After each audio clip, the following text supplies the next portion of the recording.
Dolby Atmos soundbars are getting better by the day, but with so much choice on the market and competition only getting tougher, which one's best? Let's find out.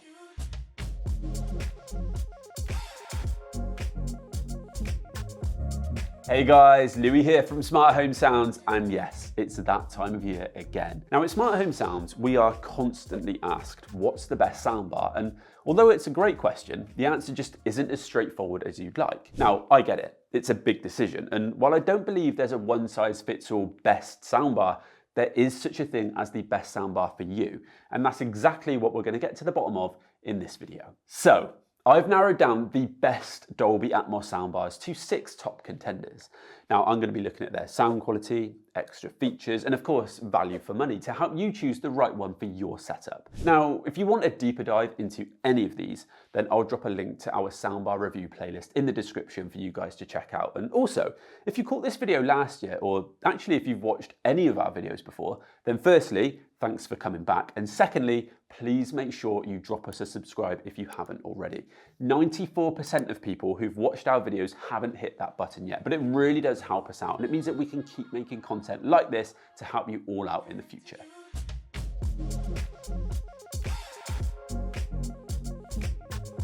Right, kicking off with a bang then. The first soundbar on my list is the Sony BRAVIA Theatre Bar 9. Now, this soundbar is Sony's latest flagship option and the successor to the award-winning HT A7000. It's been completely redesigned from the ground up, and even with its premium price tag of £1,399, it's already had some very high praise from within the industry. With more drivers, a sleeker design, and a more user-friendly app, this 13-speaker Dolby Atmos and DTS-enabled soundbar is a significant upgrade on Sony's previous soundbar lineup. The up-firing drivers and beam tweeters have been carried over from the previous iteration, but Sony has upgraded everything else internally, including the forefront firing woofers, which are now 1.7 times larger, and that's to help deliver better bass and mid-range performance. Now, I don't think the bass is quite up there with the Arc Ultra, for example, as I'll come on to shortly, but the spaciousness of the surround sound effects are really impressive, and this is probably the standout feature for me. Now, vocals were also pretty good too, so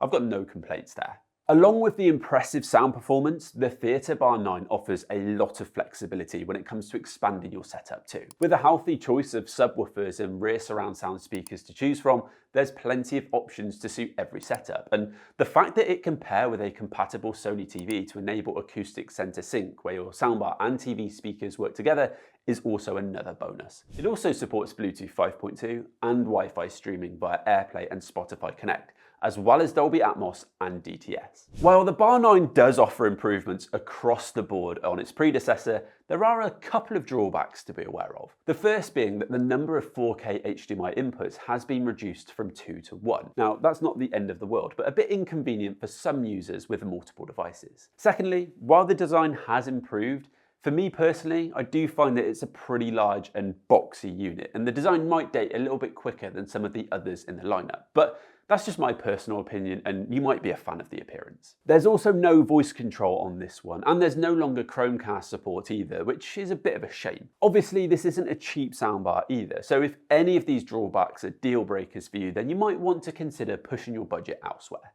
Okay, so I'd recommend this soundbar if you're within the Sony ecosystem with a Sony TV, if you're looking to upgrade with options to add rears and subs, or if DTS is a priority for you.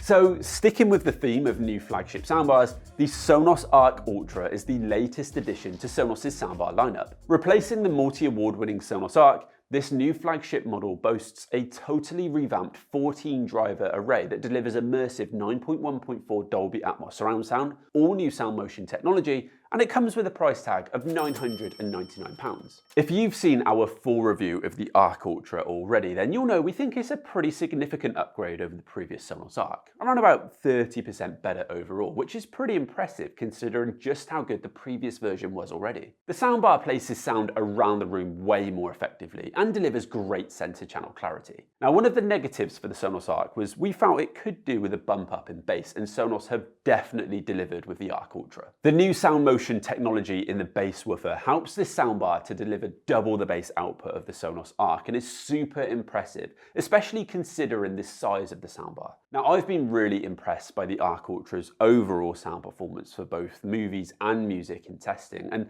as with all of Sonos' soundbars, that is only improved when you add some of their other components into the mix too. Now, if you're looking for an ecosystem that you can add to over time, then this is definitely one to consider. Now, you could opt to build a full home cinema system over time that suits your living space, or expand further into your home, as Sonos offer a comprehensive wireless multi-room solution for a whole home ecosystem. Sonos' TruePlay tuning room optimization software has also been updated, now supporting both iOS and Android users, which is a big plus. And the Arc Ultra is also now compatible with Bluetooth along with Wi-Fi, AirPlay 2, Spotify Connect, as well as having built-in voice control with both Alexa and Sonos Voice. A few downsides include no support for Google Assistant, no 4K pass-through, or support for DTS:X. So I'd recommend the Sonos Arc Ultra soundbar if you're after impressive bass and standout vocals, if you'd like to add a sub and/or rears over time, if you're looking to build a home ecosystem where all of your speakers can work together, or if DTS:X and HDMI pass-through isn't a priority for you.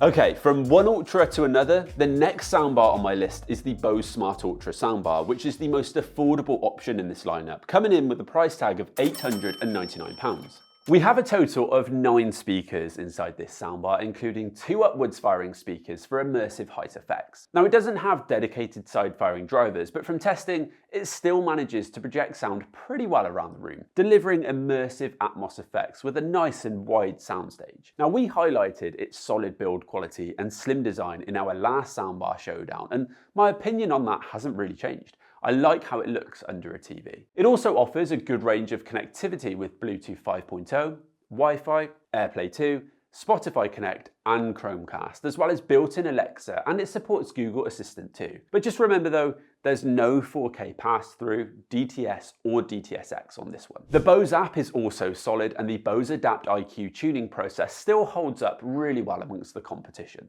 Now, previously, I did have this one down as one of the best soundbars for vocals. And of course, the performance hasn't changed, but the competition has stepped up. The Arc Ultra, with its improved center channel, has arguably taken the crown for best vocals. So although the Bose still excels in vocal clarity, it's no longer the top dog in my opinion. I still think Bose's range of rears are also outdated too, and I also think the bass performance of the soundbar itself does lack a little in certain areas. Now, that's not a problem if you've got one of the separate Bose bass modules, but it's another cost to factor in if you want performance that can match some of the other options in this list. Nevertheless, it still offers a solid performance, which will be a good choice for some of you guys watching, especially those looking for a slightly cheaper alternative or those already deep in the Bose ecosystem. So I'd recommend this soundbar if you're after a soundbar with solid vocal performance, if you like Bose speakers, and if so, I think you'll really enjoy the sound profile of this one, or if you can get a good deal on it.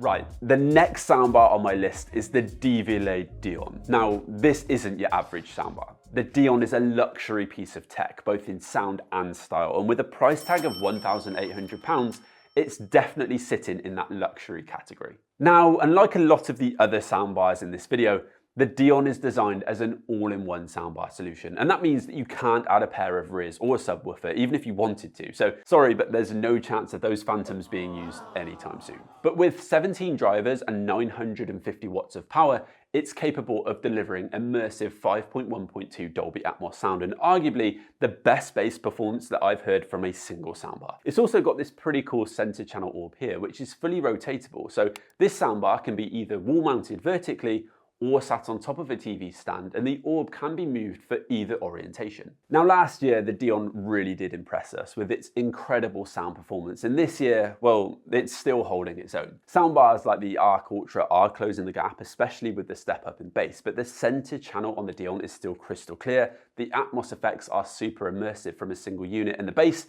well, it's still top for me from a single unit. It's also a great soundbar for music playback too. Now, I've said it before, but it's really hard to believe such a rich and immersive soundstage can come from one box. So I think it's fair to say that Devialet have definitely delivered on their brief with this one. Now, that being said, while the Dione is an absolute powerhouse when it comes to sound, it does have a few drawbacks when you look at its feature set. You've got all the basics covered, like HDMI eARC, optical and Ethernet connection, and it also supports a range of audio formats, including LPCM, Dolby Digital, Dolby Digital Plus, Dolby True HD, and Dolby Atmos. And for wireless streaming, you've got Bluetooth 5.0 and Wi-Fi with support including AirPlay and Spotify Connect. But despite there being 4 built-in mics for Devialet's room calibration feature, there's actually no voice assistant integration with this one. There's also no HDMI pass-through either, and only basic EQ settings with a few presets. It does have a pretty good spatial processing mode to upmix non-Atmos content, but overall, I'd say you are pretty limited to what you can play around with this one once it's out of the box. Now, personally, I don't think this one needs much tweaking, but if that's important to you, then it is worth bearing that in mind. Now, I'm under no illusions that this one won't be right for everyone, but if you're an audiophile looking for a statement piece of tech that excels with both movies and music, then the Dione is definitely worth considering, assuming your budget can stretch far enough, that is. So, with that being said, I'd recommend this soundbar if you're a fan of the unique design language. I personally love it. If you're after a standalone soundbar which delivers when it comes to bass, and you're not looking to expand your system over time, if you like the sound profile that Devialet offer, or if you have a bigger budget and a larger space to accommodate the larger form factor.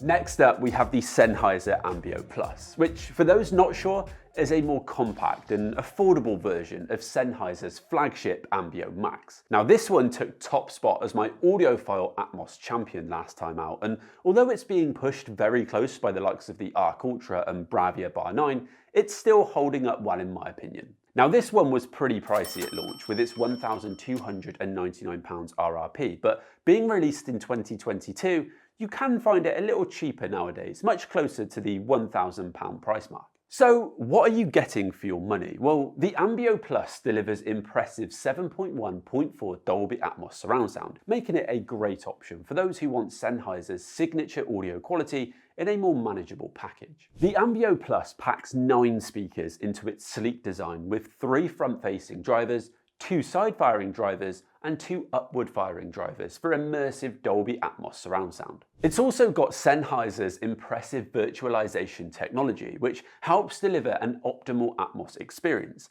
making it one of the leading standalone soundbars in its price range when it comes to complete immersion. It's pretty well stocked in terms of features too, so there's support for Atmos, DTS:X, and Sony 360 Reality Audio Plus, Bluetooth 5.0, Apple AirPlay 2, Spotify Connect, Tidal Connect, and Chromecast. It's also got voice control with Alexa and Google Assistant, and it's got Sennheiser's automatic equalization software too that uses the 4 built-in microphones to tune your soundbar to your listening environment. The Ambeo Plus also offers a variety of connectivity options, including HDMI eARC, 2 HDMI inputs, optical, Ethernet, USB, and RCA. It's worth mentioning though that while the dual HDMI inputs are a plus, they don't support 4K 120Hz pass-through.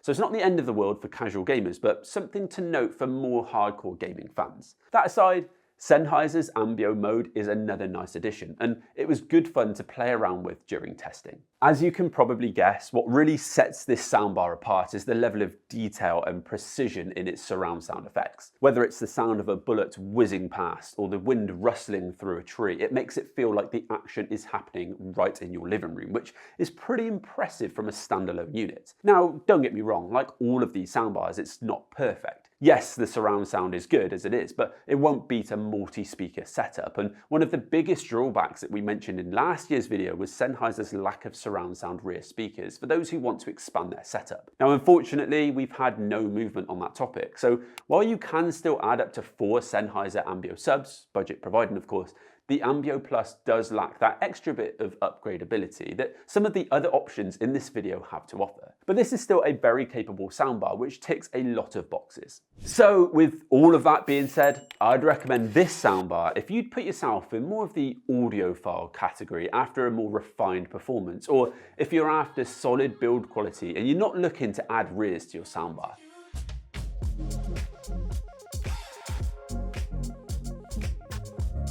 Our final soundbar in this lineup is the Samsung Q990D, the successor to the very impressive Q990C. Now, just like its predecessor, and unlike all of the other standalone soundbars in this list, the Q990D is a complete 11.1.4 channel home cinema system made up of a soundbar, upwards firing rear speakers, and an 8-inch wireless subwoofer. There's a total of 22 speakers inside here, and with an RRP of £1,699, while not cheap, is actually very good value considering just how much you'd have to spend on a similar system with the same level of performance. I mean, a setup like this from Sonos with an Arc Ultra, Sub and Era 300s could easily cost you over £2,000. And actually, you can often pick the Q990D up for less when there's a deal on. Not a lot has changed with this new model. We've still got the same appearance and internal drive units, and it still supports Dolby Atmos and DTS:X. There's Wi-Fi and Bluetooth, Alexa built-in, AirPlay 2, Spotify Connect, and more. Plus, it still uses SpaceFit Sound Pro to automatically optimize the audio for your room, and Q Symphony with a compatible Samsung TV too. The main feature upgrade for the Q990D is in the HDMIs. There's still 2 inputs and an HDMI eARC output, but all of these have been upgraded to 2.1 spec, with full support for advanced gaming features like 4K 120Hz, BRR and ALLM. You can also now use the rear speakers as front, left and right channels for music to improve the stereo imaging, which is a pretty cool addition, and they've also added some new voice enhancement modes too. This is still an absolute powerhouse of a system. It's already winning awards from the likes of What Hi-Fi, and rightly so. As expected, the Dolby Atmos handling is very impressive thanks to those dedicated rears, and the addition of a separate subwoofer delivers deep bass, which significantly adds to the overall immersion. You've also got all of Samsung's sound modes to play around with too. My only major flaw is that I don't think it's the best looking thing in the world, so if you're after something a little bit more discreet, then this isn't it. It's pretty big and bulky, so it might not tick the box of blending into your space if that is something that you prioritize. However, if you're looking for a full-blown cinematic experience that maximizes your budget, then the Q990D is one of the best pound-for-pound purchases that you can make. Plus, if you have a Samsung TV already, then, well, it's a no-brainer. I know a lot of you are probably wondering how this stacks up against the full Sonos setup with the Arc Ultra, Era 300s and Sub 4, and honestly, I think in a straight head-to-head, the Sonos is the better sounding system, but if we're talking value for money, it's hard to look past the Q990D. I'd recommend this soundbar if you're after a complete setup at a decent price point. I mean, quite honestly, that's the main recommendation for the Q990D. It's probably the best soundbar package that you can buy for around about that £1,500 price point.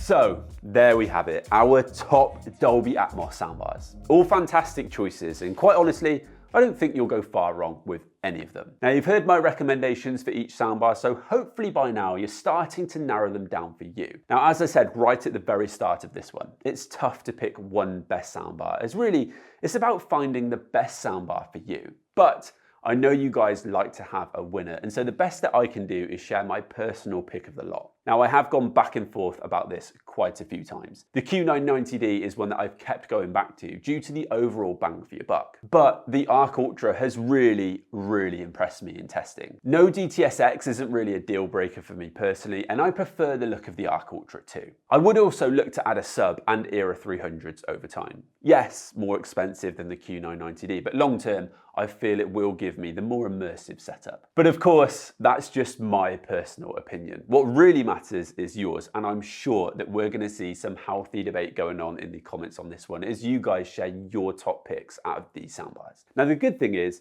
there is hopefully something for everyone. So, fingers crossed this one's helped you all out, and if it has, please make sure you give us a thumbs up. Thank you all very much for watching, and I'll catch all of you guys in the next video.